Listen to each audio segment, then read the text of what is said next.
Hi എല്ലാവർക്കും നമസ്കാരം. പുതിയൊരു വീഡിയോയിലേക്ക് എല്ലാവർക്കും സ്വാഗതം. ഇന്നത്തെ റെസിപ്പി നല്ല ടേസ്റ്റി ആയിട്ടുള്ള ഒരു നാടൻ മട്ടൻ കറിയുടെ റെസിപ്പിയാണ്. ഈ ഒരു മട്ടൻ കറി കുക്കറിലാണ് തയ്യാറാക്കിയെടുക്കുന്നത്. അതുകൊണ്ട് തന്നെ വളരെ ഈസി ആയിട്ട് തയ്യാറാക്കിയെടുക്കാം. നമുക്ക് അപ്പത്തിൻ്റെയും ദോശയുടെ കൂടെയും ചോറിൻ്റെ കൂടെയൊക്കെ നല്ലൊരു കോമ്പിനേഷനാണ്. അപ്പോൾ എങ്ങനെയാണ് ഈ ഒരു മട്ടൻ കറി തയ്യാറാക്കിയെടുക്കുന്നത് നോക്കാം. മട്ടൻ കറി തയ്യാറാക്കാനായിട്ട് ഞാനിവിടെ 600 ഗ്രാം മട്ടനാണ് എടുത്തിരിക്കുന്നത്. അത് ഇതുപോലെ എല്ലോട് കൂടിയിട്ടുള്ള പീസുകളാണ് എടുത്തിരിക്കുന്നത്. അപ്പോൾ നമ്മൾ മട്ടൻ കട്ട് ചെയ്ത് മേടിക്കുമ്പോൾ കുറച്ച് വലിയ പീസുകളാക്കി തന്നെ കട്ട് ചെയ്ത് മേടിക്കുക. അത് വിനാഗിരിയിലൊക്കെ ഇട്ട് നന്നായിട്ട് കഴുകിയെടുത്തിട്ടുണ്ട്. ഇനി ഇതിനകത്തിലേക്ക് ഒരു മസാല തയ്യാറാക്കണം. അപ്പോൾ ഫ്രഷ് ആയിട്ട് മസാല തയ്യാറാക്കുമ്പോൾ നല്ലൊരു ഫ്ലേവർ ആയിരിക്കും കറിക്ക്. അതിനായിട്ട് ഒരു മിക്സിയുടെ ചെറിയ ജാറിലേക്ക് ഒരു ചെറിയ കഷ്ണം പട്ട, 2 ഗ്രാമ്പൂ, 2 ഏലക്ക, ഒരു തക്കോലത്തിൻ്റെ പകുതി, അതായത് സ്റ്റാർ അനീസ് അതിൻ്റെ പകുതിയാണ് ചേർത്ത് കൊടുക്കുന്നത്. അതിൻ്റെ കൂടെ തന്നെ 1 ടീസ്പൂൺ പെരുംജീരകം, അതായത് വലിയ ജീരകം. ഇതെല്ലാം കൂടെ നന്നായിട്ടൊന്ന് പൊടിച്ചെടുക്കണം. ഇത് നമ്മൾ നന്നായിട്ട് പൊടിച്ചെടുത്തിട്ടുണ്ട്. അപ്പോൾ കുറച്ച് മസാല ആയതുകൊണ്ട് തന്നെ ഒത്തിരി അങ്ങ് പൗഡറായിട്ട് കിട്ടത്തില്ല. ഇതുപോലെ നന്നായിട്ടൊന്ന് ക്രഷ് ആയിട്ടേ കിട്ടത്തുള്ളൂ. അപ്പോൾ നമ്മളിങ്ങനെ ഫ്രഷ് ആയിട്ട് പൊടിച്ച് കറിയിൽ ചേർക്കുമ്പോൾ നല്ലൊരു ഫ്ലേവർ ആയിരിക്കും. അപ്പോൾ അതിന് പകരം നമുക്ക് ഗരം മസാല പൗഡർ വേണമെങ്കിലും ചേർക്കാം. അപ്പോൾ ഇതിൻ്റെ മണമൊന്നും പോകാതിരിക്കാൻ വേണ്ടി അടച്ചു മാറ്റി വെക്കാം. ഈ മട്ടൺ കറി തയ്യാറാക്കാനായിട്ട് ഒരു കുക്കർ വെച്ച് കൊടുക്കാം. ഞാനൊരു 3 ലിറ്ററിൻ്റെ കുക്കറാണ് വെച്ച് കൊടുത്തിരിക്കുന്നത്. അതിലേക്ക് 2 ടേബിൾ സ്പൂൺ വെളിച്ചെണ്ണയാണ് ഒഴിച്ചു കൊടുക്കുന്നത്. വെളിച്ചെണ്ണ നന്നായിട്ട് ചൂടായി വരുമ്പോൾ ഒരു 15 ചുവന്നുള്ളി ചേർത്ത് കൊടുക്കാം.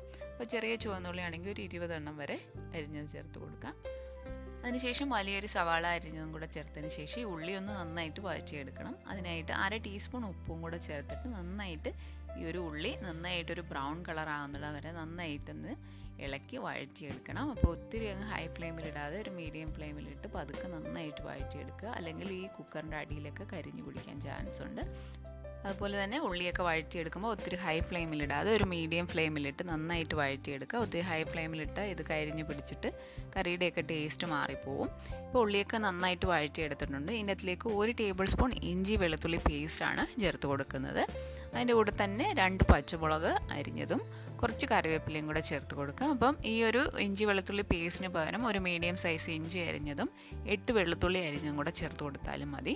ഇനി ഇഞ്ചി വെളുത്തുള്ളി പേസ്റ്റിൻ്റെ പച്ചമണമൊക്കെ മാറാൻ വേണ്ടി ഒരു മീഡിയം ഫ്ലെയിമിലിട്ട് നന്നായിട്ടൊന്ന് 10-15 സെക്കൻഡ് വഴറ്റിയെടുക്കാം. ഒത്തിരി ഹൈ ഫ്ലെയിമിലിടാതെ നോക്കുക. കാരണം നമ്മൾ പേസ്റ്റായിട്ട് ചേർക്കുന്നതുകൊണ്ട് തന്നെ പെട്ടെന്ന് ഇതിൻ്റെ അടിയിലൊക്കെ കരിഞ്ഞു പിടിക്കാൻ ചാൻസ് ഉണ്ട്. ഇഞ്ചി വെളുത്തുള്ളിയൊക്കെ നന്നായിട്ട് നമ്മൾ വഴറ്റിയെടുത്തിട്ടുണ്ട്. ഇനി അതിലേക്ക് ഒരു വലിയ തക്കാളി അരിഞ്ഞതാണ് ചേർത്ത് കൊടുക്കുന്നത്.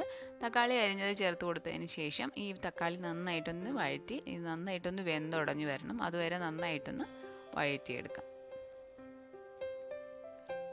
തക്കാളിയൊക്കെ നന്നായിട്ടൊന്ന് വെന്ത് നന്നായിട്ട് ഉടഞ്ഞു വന്നിട്ടുണ്ട്. ഇതിനകത്തിലേക്ക് നമുക്കിനി മസാലപ്പൊടികളൊക്കെ ചേർത്ത് കൊടുക്കാം.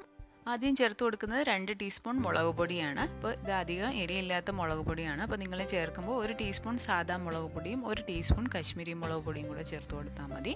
അതിനുശേഷം 2 ടീസ്പൂൺ മല്ലിപ്പൊടിയാണ് ചേർത്ത് കൊടുക്കുന്നത്. അപ്പോൾ മല്ലിപ്പൊടിയും മുളക് പൊടിയും ഒരേ അളവിലാണ് ചേർത്ത് കൊടുക്കുന്നത്. അതിൻ്റെ കൂടെ തന്നെ 1/2 ടേബിൾ സ്പൂൺ കുരുമുളക് പൊടി. അപ്പോൾ ടേബിൾ സ്പൂണും ടീസ്പൂണും മാറിപ്പോകരുത്.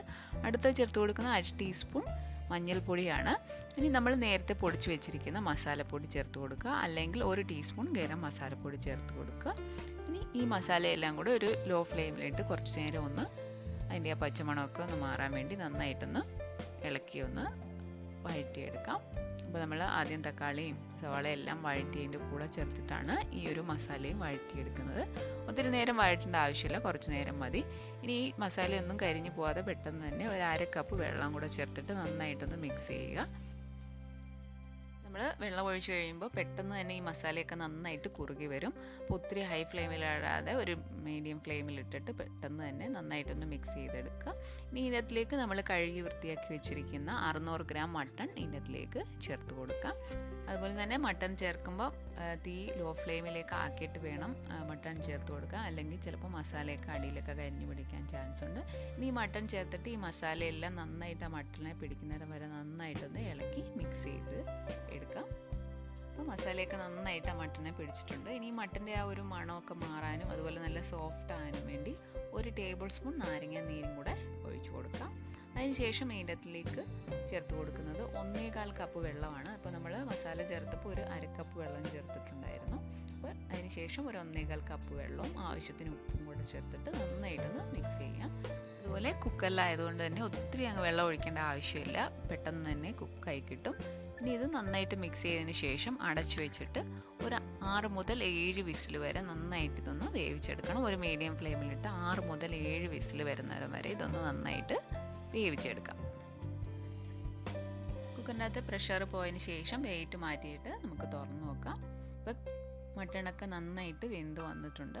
ഇനി നമ്മൾ തുറന്ന് വെച്ച് തീ ഓണാക്കിയിട്ട് ഈ ഗ്രേവിയൊക്കെ നന്നായിട്ടൊന്ന് വറ്റിച്ചെടുക്കണം. അപ്പം നമുക്ക് എത്രയാണോ ഗ്രേവി ആവശ്യം അതനുസരിച്ച് വറ്റിച്ചെടുക്കാം. അപ്പോൾ നമ്മൾ ഈ മട്ടൺ മേടിക്കുമ്പോൾ നല്ല നെയ്യുള്ള മട്ടൺ ആണെങ്കിൽ കുറച്ചുകൂടെ ടേസ്റ്റ് ആയിരിക്കും. ഇനി കുറച്ച് കറിവേപ്പിലയും കൂടെ ചേർത്തിട്ട് നന്നായിട്ടൊന്ന് മിക്സ് ചെയ്തതിന് ശേഷം ഇത് തുറന്ന് വെച്ച് കുറച്ച് നേരം നന്നായിട്ടൊന്ന് വറ്റിച്ചെടുക്കണം. അപ്പോൾ കറിയൊക്കെ ഇതുപോലെ ഒന്ന് കുറുകി വരുമ്പോൾ നമുക്ക് തീ ഓഫ് ചെയ്യാം. കാരണം നമ്മൾ തീ ഓഫ് ചെയ്ത് വെച്ചാലും ഇത് കുറച്ചുകൂടെ ഒന്ന് കുറുകി വരും. അപ്പോൾ ഗ്രേവിയൊക്കെ നല്ല തിക്കായി വന്നിട്ടുണ്ട്. അങ്ങനെ വളരെ ടേസ്റ്റി ആയിട്ടുള്ള നാടൻ മട്ടൻ കറി റെഡിയായി. ഇനി ഇത് നമുക്കൊരു സെർവിങ് ഡിഷിലേക്ക് മാറ്റാം. അപ്പോൾ നമുക്ക് അപ്പത്തിൻ്റെ കൂടെയും ചോറിൻ്റെ കൂടെയും ദോശയുടെ കൂടെയൊക്കെ കഴിക്കാൻ പറ്റിയ നല്ലൊരു അടിപൊളി മട്ടൺ കറിയാണ്. അപ്പോൾ എല്ലാവരും ട്രൈ ചെയ്ത് നോക്കുക. അപ്പോൾ നിങ്ങൾക്ക് ഈ വീഡിയോ ഇഷ്ടപ്പെട്ടാൽ ശരണ്യാസ് റെസിപ്പി ചാനൽ സബ്സ്ക്രൈബ് ചെയ്യുക. പുതിയൊരു നല്ല റെസിപ്പി ആയിട്ട് കാണാം. താങ്ക്